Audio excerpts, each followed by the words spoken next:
Judges chapter 19 verse 1. And it came to pass in those days, when there was no king in Israel, that there was a certain Levite sojourning on the side of Mount Ephraim, who took to him, and his concubine played the whore against him, and went away from him unto her father's house to Bethlehem in Judah, and was there 4 whole months. And her husband arose, and went after her to speak friendly unto her, and to bring her back, having his servant with him and a couple of asses. And she brought him into her father's house.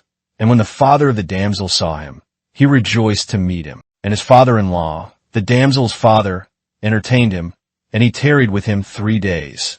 So they ate and drank and lodged there. And it came to pass on the 4th day, when they arose early in the morning, that he rose up to depart. And the damsel's father said unto his son-in-law, Comfort thine heart with a morsel of... And they sat down and ate and drank both of them together. For the damsel's father had said unto the man, Be content, I pray thee, and tarry all night, and let thine heart be merry. And when the man rose up to depart, his father-in-law urged him. Therefore he lodged there again. And he arose early in the morning on the 5th day to depart.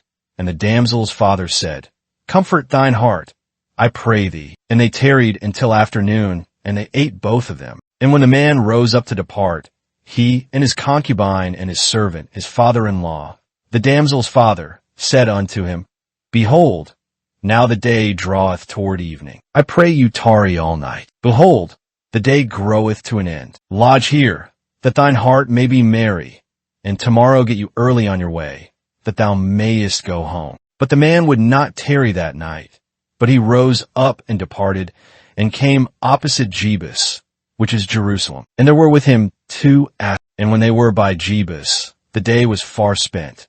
And the servant said unto his master, Come, I pray thee, and let us turn in into this city of the Jebusites and lodge in it. And his master said unto him, We will not turn aside hither into the city of a stranger that is not of the children of Israel. We will pass over to Gibeah. And he said unto his servant, Come, and let us draw near to one of these places to lodge all night, in Gibeah or in Ramah. And they passed on and went their way. And the sun went down upon them when they were by Gibeah, which belongeth to Benjamin. And they turned aside thither to go in and to lodge in Gibeah. And when he went in, he sat down in a street of the city, for there was no man who took them into his house for lodging. And behold, there came an old man from his work out of the field at evening, who was also of Mount Ephraim. And he sojourned in Gibeah, but the men of the place were Benjamites. And when he had lifted up his eyes, he saw a wayfaring man in the street of the city. And the old man said, Whither goest thou? And from whence comest thou? And he said unto him, We are passing from Bethlehem in Judah toward the side of Mount Ephraim. From thence am I. And I went to Bethlehem in Judah, but I am now going to the house of the Lord. And there is no man. And it was so, that all who saw it said, There is no such deed done nor seen from the day that the children of Israel came up out of the land of Egypt until this day. Yet there is both straw and provender for our asses, and there is bread and wine also for me and for thy handmaid and for the young man who is with thy servants. There is no want of anything. And the old man said, Peace be with thee. Howsoever, let all thy wants lie upon me. Only lodge not in the street. Now as they were making their hearts merry, behold, the men of the city, certain sons of Belial, beset the house round about and beat at the door, and spoke to the master of the house, the old man, saying, Bring forth the man who came into thine house, that we may know him. And the man, the master of the house, went out unto them, and said unto them, Nay, my brethren, nay, I pray you, do not so wickedly.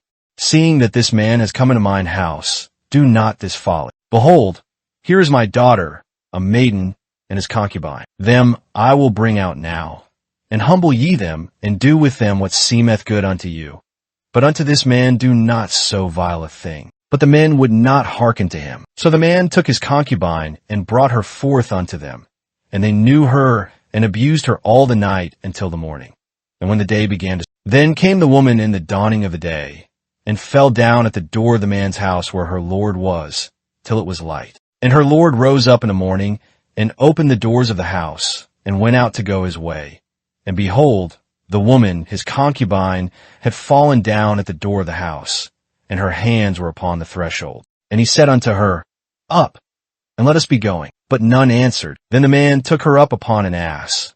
And the man rose up and went unto his place. And when he had come into his house, he took a knife and laid hold on his concubine and divided her, together with her bones, into 12 pieces, and sent her into all the regions of Israel. And it was so that all who saw it said, There was no such deed done nor seen from the day that the children of Israel came up out of the land of Egypt until this day. Consider it, take counsel, and speak your minds.